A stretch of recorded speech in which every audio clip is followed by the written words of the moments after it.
brighten up those dark mornings. Wheeler, Ollie, and Lecter. Mornings at the Cabin. Had to collect myself there for a second. Mornings at the Cabin, indeed. Mornings at the Cabin brought to you by Aurora Ford, driving the north. Just let all Aurora Ford customers know. Back to regular hours today after being closed yesterday. And as a member of the Aurora Ford team, just want to thank everybody for sending out their support and their well wishes and their thoughts and their prayers to the worker that was injured over the weekend. So thank you for that. There it is. Mornings at the Cabin. Lecter and Wheeler with you on your Tuesday morning. Plenty to talk about. There's a big old moon out to the west. I don't know. You can't see it right now because the other Bromley building's in the way, but it is huge. It's not a big full. old moon. No. Not full. It's like a 3/4 moon. Yeah. Which is like a waning or a waxing moon? Cheek and a half. What? Cheek and a half. Cheek and a half. Yeah. Like an Instagram butt pic where it's just kind of like 3/4 turned. Yeah, not quite profile. Yeah, but that's right. I want to see more guys doing that on Instagram. All you see is just young ladies doing that in every little video. When you press search, all that stuff pops up. I see more guys doing it. Guys don't do that? Not as much. No. With like their butts specifically? I think it's considered effeminate or something. I don't know. But it's with their butt specifically. With their butts. Yeah. Mostly if there's guys on Instagram, they're doing something either stupidly dangerous or they've got like a 12-pack and they're like, listen, you shouldn't eat water. I know it sounds crazy, but water is terrible. Don't you just always want to punch those guys? Yeah, really. Yeah. No, I know. Everybody's got a weight loss secret. Yeah. Right? Yeah, guys don't highlight their butts a lot. I mean, sometimes they do. I mean, if you don't see it too much. No, you don't see it as often. No. Right? Because that's where poop comes from. Not for girls. Not for girls. As we know. That's right. That's where cinnamon comes from. I don't know what I'm talking. This is terrible. Mornings at the Cabin, the podcast. Mornings at the Cabin brought to you by Aurora Ford, driving the north. Looking in the news today, a little boring. And, just kind of like, our issues warning over illegal caribou harvesting. Like, every year. Yeah. Ahead of a new plant opening, NWT examines how best to sell fish. I mean, for money, I would imagine. We've vaccinated nearly 2,000 residents. It's good. Whoop-de-boop. Not, mandatory thrilling, minimums being weighed as, erase some mandatory minimums. Places faith in judges. Of course, conservatives disagree because they want people to fry in hell. Not all of them. Fry in heaven, Jesse. Sorry, you can fry in heaven. That's right. That'd be funny. You get to heaven and you can't fry there because it's too akin to being in hell. It's like, wow, my favorite meal, fried chicken and waffles and potatoes. Like, no. I can bake a chicken for you. You'd steam it or something. Steam it. Oh, welcome to heaven. We have the best steamed chicken and world famous rice. You got some soy sauce? No. Butter and pepper. That's it. Not even any salt. Oi. Maybe we should stop talking about heaven and hell. But we were talking about having an adult conversation. The news not doing it for you this morning. No, it's not. No. Those are important stories. Yeah. It's just that, for a show that's not really for adults, it's tough to talk about serious topics. Right. Well, we'll save the adult conversation. Yes, we do have an adult conversation to have a little later. Yes. You had some wacky news. Well, you were looking down the news on cabinradio.ca, and while it is all very important and very valid news, it's not necessarily the most fun selection of stories to talk about. No. Don't know if there's a lot we could do there. So I just looked up, I just looked up fun news. All right. What are you doing? That's how they used to do the news. Oh. Right. Like if they announced the news in like the olden times. Right. Back in the 50s or 60s, they would have the sound of like the news, the thing that would print out the news as headlines were coming in from all over the world. So that would be the... It sounded like you were doing an SOS kind of thing. Yeah. Well, kind of. Yeah. Save our station. Go ahead. Well, first up, we got Idaho woman dresses husband in 35 T-shirts for Guinness record. Oh, very good. Very good. There's some good use of COVID time. Well, absolutely. Lockdown there's not much else to do. Might as well set a record. And look at him go. He's just putting on those shirts. Look at him go. Like a dutiful husband. Well done. How many more shirts, honey? 12. Ugh, I can't breathe. Wisconsin man wins 2 lottery jackpots in under 2 weeks. I feel like we had one Yeah, we've had one of those yeah. where it happened pretty right on top of each other. Yeah. Oh well, good for that Wisconsin. That's not that fun, man. but I'm happy for that Wisconsin. Man. I think the Lotto Max is like 66 million tonight. These are all stories out of the States, by the way. Wisconsin. Yeah. Okay. Puppy born in Oklahoma, believed to be the first to survive with 6 legs. No. So it's like an avatar puppy. It's everything on Navi has 6 legs. Oh yeah, right. Yeah. Wait, that's Pandora. Pandora. No, Navi is the name of the people. Pandora puppy. Pandora pup. It's odd looking. Pandemic Pandora pup. I'm sure it is. Yeah. I wish that puppy nothing but the best. Wedding ring lost, returned to man on his 100th birthday. That's all right. That's nice. He made it to 100. That's cool. Yeah. Bomb squad finds suspicious package contained cat and 6 newborn kittens. With 6 legs. 6 legs each. 6 legs each. Between the 6 of them. Yeah. Yeah. Well, between the 6 of them, they had 6 legs. Yeah. Those poor kittens. That went sour. Yeah, it did. But that's a nice surprise for the bomb squad. Yeah. They don't get a nice little surprise like that. Someone called that in and found a... Well, I mean, you remember that story where the SWAT team went to Mildred Hall? That's what they found. Kittens. Yeah. Yep. Wow. Victorian house moved 6 blocks on hydraulic dolly in San Francisco. Why is that in here? That's not fun. Oh, yeah, that was a $9 million house. That's just boring. Yeah, it's 82 square feet. Top story on cabinradio.ca. Yeah. Ontario woman completes 40,320 piece jigsaw puzzle in 150 hours. Good Lord. That's some serious puzzling. That's some more good lockdown time. We've got a 1,000-piece puzzle that's been on the table in the dining room for weeks. How many pieces? 1,000. 1,000. This one's 40,000 times the size. 40,000. Good Lord. Dog rescued after 4 days stranded on Detroit River ice. Not in, just on. On, just floating down the ice? Yeah, just, it's just in the middle of the river. Didn't know which way to go. The dog's a log roller. You should see it waltz. Yeah. Recycling center workers climb into container to find man's lost wedding ring. Oh, little wedding ring story is there. Whatever. What else? Don't buy wedding rings. Stop buying those things that you can lose. Oh, here we go. Scientists unveil first clone of endangered black-footed ferrets. I did see that. That's very cool. We should continue to clone animals as much as possible, especially if we can bring back extinct ones, especially ones that became extinct because of us. Like, there's things that became extinct naturally. Since we kind of came around, that's kind of gone the way of the dodo.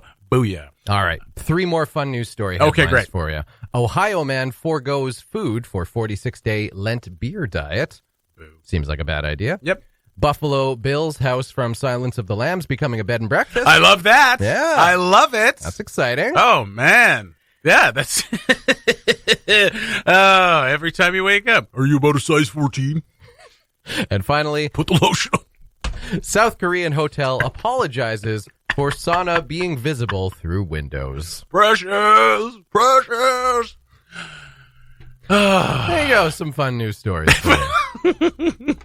I feel like we didn't lift this bit from anywhere. The Mornings at the Cabin podcast. Hey, it was early. What do you want from us? Mornings at the Cabin brought to you by Aurora Ford, driving the north. Just a quick shout out to the customers of Aurora Ford. We are open again today for regular hours. And again, thank you for all your support and your patience and your kind words and your thoughts and prayers after the incident last weekend. So thank you again. We wanted to have an adult conversation. Now, when we did the news a little earlier on, we admitted that this show is not really for adults. We are adults, but we're not grown-ups necessarily, right? Yes. Yeah. So well said. We're kind of silly. Yeah. And there's some serious news stories in the news, but it's that kind of stuff that, like, when you were a kid, it's just like, well, boring. Yeah. Boring. Like, right. Land agreements and stuff like that. It's not unimportant, incredibly important, and they are, some of these stories are exciting. We're just, making a joke. Oh, God, I can never do this. Anywho, we wanted to have an adult conversation. So, well, I was waiting for you to. Oh, was that? Yeah. That was the cue for. Maybe if your kids are listening, maybe get them to go into another room right now. Earmuffs. earmuffs. This is not radio for them. Not safe for work. This is adult conversation. Adult conversations featuring Lecter and Wheeler. And we're celebrating accomplishments of adults as we go about our daily lives. Passages, the rites of passage. Yeah. This one brought to you by our very own Charlotte Moore Jacobs. Well done, Charmo. The host of Call Me Miz. Yeah. And All Fired Up. Thursday nights on Cabin Radio. She writes on her Facebook this past Friday. Yeah. Big time adult moments. Boom. Dropping $2,800 this morning. Ooh, on that's a lot of scratch. Panels. Solar panels. Ooh, what? Wait, solar panels? Oh yeah. Oh yeah. An inverter. Charge converter. Whoa. And lithium iron phosphates. Oh, going green, baby. Really excited for this next step in my goal of becoming more self-sufficient and reducing my impact on the earth. Carbon footprint, baby. Happy Tuesday, y'all. Happy Tuesday, y'all. You wanna hear some of the comments? Yeah, I do. Samantha Stewart says, make sure you claim those rebates at Arctic Energy Alliance. Oh yeah. Alex replies, do you need pre-approval? I've been looking into it, and it says to get pre-approved. Submit quotes. Installed to code. Equipment. CSA or ULC certified, etc. Sam replies, I'm not sure. Some programs, yes. Other programs, no. Give them a call. They're very friendly. Very friendly. Yeah. What else we got here in the comments? Well done, Charlotte Moore Jacobs, for taking that turn, reducing your carbon footprint. Even added a tiny stove into her tiny home. Very cool. You want one more comment I there? do. I don't know how to pronounce that name. A friend comments, super cool. Curtis is taking courses on solar at U of A right now. Nice, Curtis. Nice. If you have any questions, not me. Lol. Oh. Charlotte replies, oh, that's wicked. Definitely will have to catch up eventually. Boom. When I can travel to Lethbridge next. Ooh. And that was too hot for the music even. And that was Adult Conversations with Wheeler and Lecter. You're welcome. The Mornings at the Cabin podcast was recorded before a sort of live, thankfully not in the studio, audience.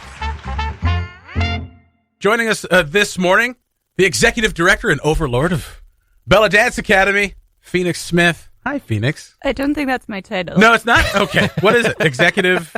Overlord of all. Overlord of all dance. The Lord of the Overlord of the dance. Yes. Very nice. I'll That's change good. that. Very good. On my resume. Absolutely. Thank you for joining us this morning.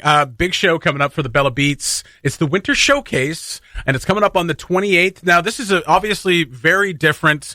Now, NAC has had some shows. And obviously done the rewatch or the rebroadcast the later date or doing a live stream. This one is a little different still. It is taking place at NAC, but the seats are meant for the family, and you can catch the live stream at 12 and at 6. Where can you catch it? So it's available on our website, yes. belladance.ca/bella-beat. Bella-beats. Bella-beats. All right, and it's $10. It's $10, and it is produced by Cabin Radio. Yes, it is. Okay. We are firmly entrenched with Bella Dance Academy. I have no idea why.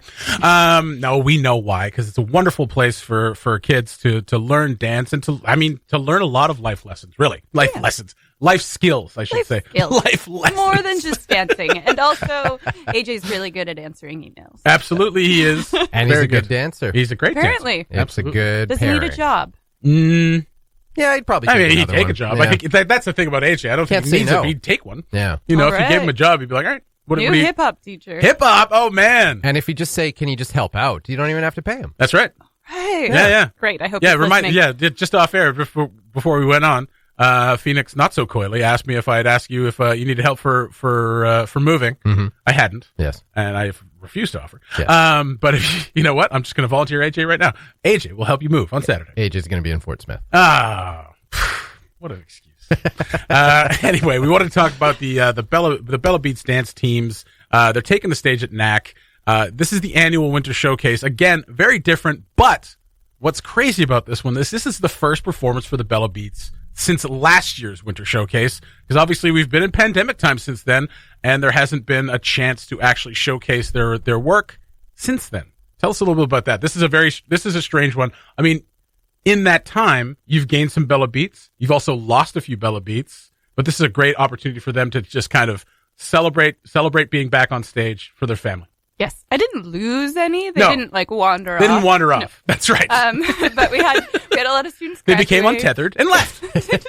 Just walked away. Fell out of time. No, but I mean, kids move on. They graduate. They go to school, right? So you lose. So you don't lose them. They're always Bella Beats, but they do move on to other things. Yes, we had a lot of graduating students last year, and this year we actually don't have any grade 12 students on our team. Oh, there you go. So they'll all be back for next year. Very nice. All right. But we have 31 dancers on our team this year, with 4 different sort of bubble teams. Yeah.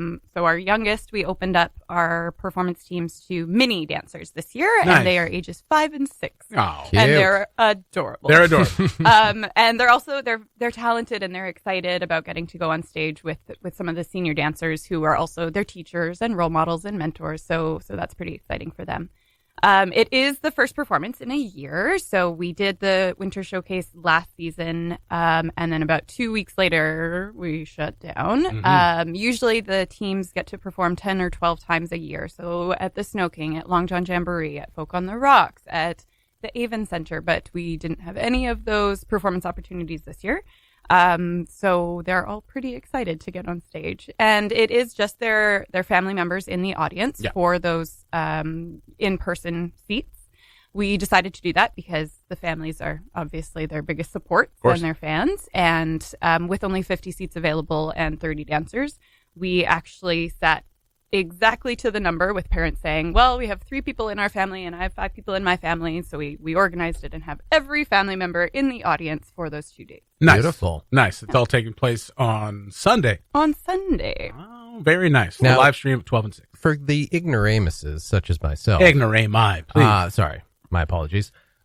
You did do a summer show at the Folk on the Rocks site. Yeah. Correct? End of the year show. End of the year show. Okay. And you won an award for that, basically, did you not? Yeah. Yeah. So we did do the Folk on the Rock show, which was the end of year recital for the whole studio. Gotcha. Okay. Which was the sort of end of the season, but their final performance for each class. Right. So hip hop gets to do their performance, and the tap class do their performance. This is the Bella Beats team are the high performance dancers, the ones who want a little bit more past recreational classes. Okay. So most of these girls, the senior girls, are dancing 10 or 12 hours a week.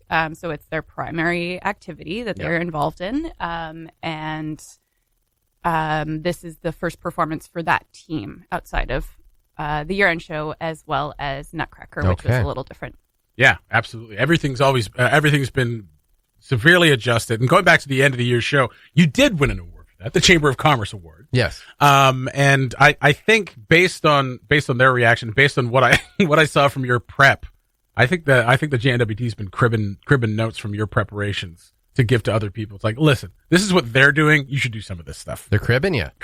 Wow. Yeah. Cole's notes. Yeah, we got a couple comments saying when we submitted our first plan for reopening that this was the most detailed plan they'd seen yet. So yeah. That felt pretty good. Absolutely. Like 48 Absolutely. pages. Well, I mean, that's right. It's Is that enough? Is that enough? 48? Are we doing enough? Yeah. But I mean, if we're going to take it as seriously as we're going to take it, then that's how it should be. Like every detail should be down to every detail, and that's how it should go. It was really important to be able to not only open back up for like mental health reasons, but to be able to provide like a healthy and safe place and like that's a lot about what we want to teach the students to begin with is like, all of the mental health things that you need to be aware of, taking care of your bodies, being active, surrounding yourself with people that support you, and having that team environment. So that was important for us to be able to do. But then also part of it, and I think why we were so successful at opening up again, is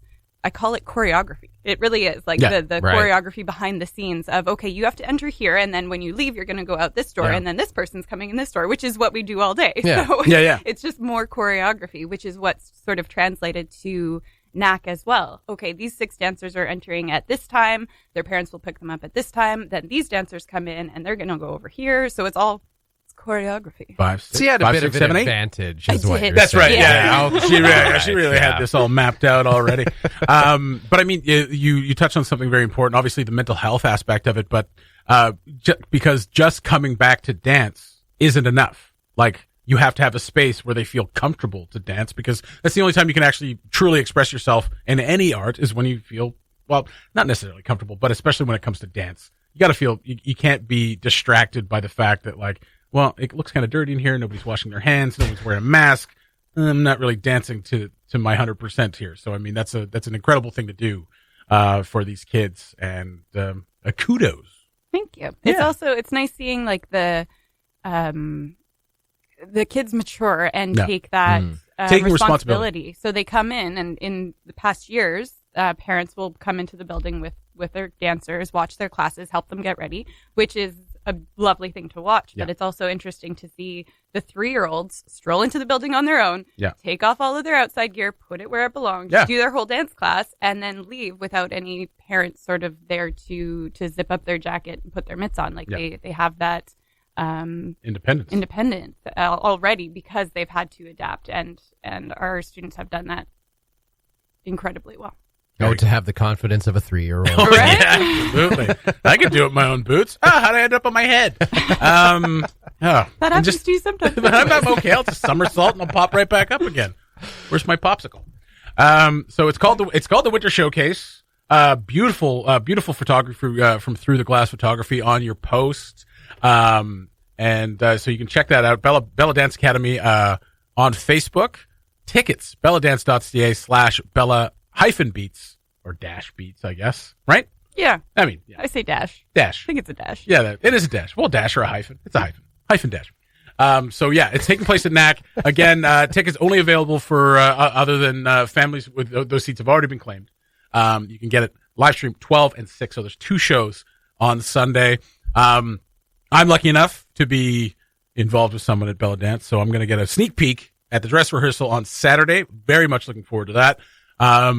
It's going to be a great show as always. We always love watching the Bella Beats do their thing, and just any show that Bella puts up is always a lot of fun. We hope that this year we can kind of get back to a little bit of normalcy with the shows, and we can have more crowds for the end of the year show, hopefully. But especially for like something like the Nutcracker near the end of the year. Hopefully we're at a place where we can do that. Anything more that the folks should know? Put me on the spot. I didn't. No, this is why you're here. No, I'm really looking forward to it, and I love watching these girls work together backstage and help support each other and battle nerves together and motivate each other, and it's just a really beautiful thing to see come together, and all of them are such lovely people on stage and off, and great role models, and I just can't speak highly enough about the team and the support that they give each other, and I want to share that with everybody else. So I hope that we get a large audience, and that people tune in from home and see what these dancers have been working on. And I'm sure you'll have some people streaming in from other family members from other places in the country and around the world. We've seen it happen a few times. Family members streaming in from Denmark and whatnot. It's very cool. Very cool. Although this is virtual, you will see these talents shine through. So wishing nothing but the best to the Bella Beats this weekend. Do you still say break a leg for dancing? Yeah. Do you? Yeah. I feel like it's bad. Break a leg to all the Bella Beats this weekend. Break an arm. Yeah, break an arm. Break a toe. That'd be more convenient. Break a toe. Yeah, that's right. Yeah, we can still dance in a cast and an arm cast. Phoenix, thanks so much for joining us and talking to us about the Bella Beats once again. Always fun to hear about what's going on with them. And great shows coming up on Sunday, the 28th at noon and at 6. Once again, belladance.ca/Bella-Beats. $10 to catch the stream. If you're able to catch it, great. And if you're not able to catch it, send them $10 anyway. Because it's good for the team. Proceeds go to the team. There you go. Proceeds go to the Bella Beats dance team. It's a great cause. These are great kids, and they work very, very hard. The Mornings at the Cabin podcast. We've been talking about weird stuff all morning. We did some weird news stuff, and we had an adult conversation about solar panels a little earlier. Mm-hmm. Check that on the podcast a little later on. That'll be available for you. And this popped up in my news feed this morning, and it's very strange. Very, very strange, and I wanted to share it with all of you. It's called Bite Labs. That's right, bitelabs.org. Now, I've been spending the morning going through their website, trying to figure out if it's real. It seems real. It's exceedingly odd. So, the front page, the landing page, simply says, eat celebrity meat. Celebrity meat. Okay. Oh, wonderful. Here we are. We were hoping that we'd get a special guest commentator. And here he is, Mr. Ollie Williams. Sorry, I got distracted reading the Arctic Winter Games cross-country skiing technical package. Fair enough. Yeah. Fair enough. Technically, is that going well? Technically, it's a package. All right. And they're still planning on doing it next year, I imagine? Great question. Yes. They're in the process of reviewing whether that happens. There are three options. Screw your celebrity meets. We're going to do this. All right. Option number one. We'll come back to it. 2022 goes ahead as planned. Yes. In the glorious province of Wood Buffalo. Is that a province? Province in the strictest sense of the word, not the weird Canadian sense. Yes. 2023, so they could bump it for a year. Oh wow, okay. And hold it in 2023 instead. That starts to cause mild chaos because it then runs within a month of the Canada Winter Games. Yeah. So you're... It'd be a great couple of months. That's for those, too many for those games. Athletes. No, too many games. It's quite a lot for... It is. It's not even so much the athletes as the coaches. Yeah, fair enough. We haven't got enough coaches in the NWT for people to be doing back-to-back Canada Winter Games and Arctic Winter Games. So, who knows? Isn't it a little early to be... Okay, sorry, go ahead. Or, last option, we can just wipe that one off the slate and say, you know what, we'll just do the next one in 2024. Now, I think if the Arctic Winter Games were anywhere else, people would be like, no, we got to figure out how to get them going somehow. Yeah. But because they're going to be in Fort McMurray, it's like, these ones are expendable. Yeah. Right. Fair enough. I mean, I obviously, okay, so we go back to last year, and on March 5th, they announced the Arctic Winter Games weren't happening. And I remember posting it, this is getting a little out of hand. Oh, that it was and being then I canceled, immediately changed my mind the next day and was like, oh, no, this is, an abundance of caution is necessary. The single most foresighted decision, I would say, so far in the pandemic is the Arctic Winter Games organizers a full week or two before anything else saying, no, this can't go. That's right. Like, good for them. So, on the other side of that, though, would be is it a little early to cancel something a year out? Good question. I mean, like we're vaccinating at this time next year. Pretty much all of Canada will be vaccinated, I imagine. Yeah. Hopefully. I mean, I'm told the decision will be in the next month. Wow. I imagine they need, like, the organizers, I can understand, don't really want to spend. Of course, a full year spending money and putting this thing together. Fair enough. Only for the decision to be made in January next year. That actually, no, we're not good to go. Yeah. The issue, I think, is less whether the Canadians will be vaccinated. Yes, and more whether every competing Americans, and Russians, and for sure. Well, Scandinavia, Greenland, so on and so forth, right? Yeah, I mean, and there's nothing to suggest that their vaccination programs are any more significantly delayed than anyone else's, but there's a lot of moving parts there. Of course. Mm-hmm. And also, you've got to bear in mind that we're talking about kids, all of whom currently can't access vaccines. That's very true. Right. All right. Well, so you can't currently vaccinate any of these teenagers, so... Well, we get this new pool, fill it with vaccine, and just toss them in there. Yeah. Mandatory swimming. That's right. For everybody in the Arctic Winter Games. Why do we have to do mandatory swimming? I can't swim. Don't worry about it. Well, just change the ages, just for this year. It's the vaccine, sink or swim. People who, have been vaccinated can relive their glory years that that's right. maybe have passed them by. In my day, they used to poke me with 14 different needles for the polio vaccine. All you have to do is dunk yourself in the swimming pool. All right, which celebrities are we eating? I did want to touch on something in regards to the Winter Games and big sporting events. The Olympics apparently going ahead this summer. So far. Yeah, so far, and you are on the docket, I imagine. Yeah, although now flying to England rather than Tokyo because the BBC's moved most of its production from Japan to the UK. Okay, so they're going to be doing it mostly by satellite. So I would be in the slightly unusual position of leaving Yellowknife and flying to London to do the commentary on the Tokyo Olympics. Yeah. Also, I might as well just do it from Studio 3. You know, yeah, that's right. Yeah, if you're going to do it from there, just do it from here. Yeah. Although, I mean, is the UK any better off than Japan? No, not really. Okay, great. Yay! But, so, yeah, needless to say that my participation in that is also under review. Yes, of course. So, yeah, I have not yet really, like, if that goes ahead, and I think there's a massive if still on whether any of this goes ahead. If it goes ahead, then I will have a lot of thinking to do about whether I really want to be traveling. It will depend on, like, have I had the vaccine by then? Well, I think Cabin Radio will have something to say about that. We don't want to let you go and have you get hurt. Well, maybe we start looking into just cloning Ollie right now. I mean, and eating my meat. Sorry, I should stop like cross-pollinating. Let's get there. Let's touch on it. It's something I think I want to circle back to it another day. But eating celebrity meat, BiteLabs.org, what they want to do, because lab-grown meat is the future, they're telling me on this website. And it is. Like, we're getting to that point where, like, factory farming and things like that, but people still want to eat meat. Factory farming needs to go away. Mm-hmm. So lab-grown meat is the future. And what they want to do, this is their vision. Their vision. All right? No. Can we not call it a vision? Okay. A vision is like when vision implies like it's something for the benefit of humanity. Yeah, they've had a thought. Their process, mind you. We start with top quality ingredients and a time-honored recipes for the creation of fine-cured meats. We mix celebrity and animal meats grown in-house through a proprietary culturing process into curated salami blends.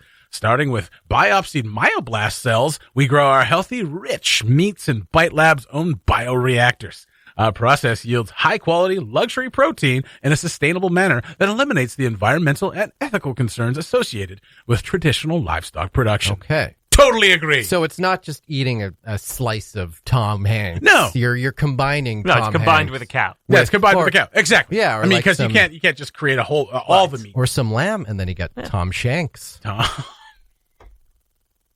Well, that's the end of the show. That's it. You were waiting on that one. Oh my goodness. I mean, that's who would say no to that? I would. Tom Shanks. But Kevin Bacon. Like, we could be here all day. There you go. Oh my God, we don't even need anything for that. You don't need to play on words. Oh, beautiful. I don't have one. No. Samuel L. Arnold Hammenegger. Oh, there it is. Do they even have any of these up here? No, they don't. Even have but a what menu? they do, what it looks like they have is testimonials. So they got James Franco, Jennifer Lawrence, Kanye West, and Ellen DeGeneres, but they're not testimonials. They're describing what a James Franco salami would be. It'd be smoky, sexy, and smooth. Franco's meat will pair with lean, strong venison. But this is not a description of a product they have. It says now, tweet at James Franco and help make the Franco salami real. So none of this has been tried. None of this has been done. What makes this so interesting, other than the fact that you're eating celebrity meat, is that this website was copyrighted in 2014. Courtney Coquevin. This is great. James Frankofurter. I have nothing. I can't think of anything. Samuel L. Lambshank sounds pretty good, but you already used that one. You have fun. Yeah. All right. We'll try and come up with more. Yeah, we'll try to come up with more. That's a good start. You know what? If we wait 3 weeks, the listeners who listen to today's show won't remember that we talked about celebrity meat. So that'll give me a few weeks to come up with something. There you go. There we go. Ollie, thanks for joining us and for the insight on the Arctic Winter Games. We weren't expecting that. Always a pleasure. Never sure. We'll find out in the next month whether or not the Arctic Winter Games will go ahead next year or if we'll wait until 2024. There it is. Fort Mac, take it or leave it. That's going to do it for Mornings at the Cabin today. We'll talk to you guys tomorrow. Have yourselves a wonderful day. It's minus 31. Wrap up warm. And I hope you plugged in your vehicles. It's darn right necessary. Talk to you tomorrow. Bye-bye. Thanks for listening. Check out more from the show at cabinradio.ca and by following the Mornings at the Cabin Facebook page.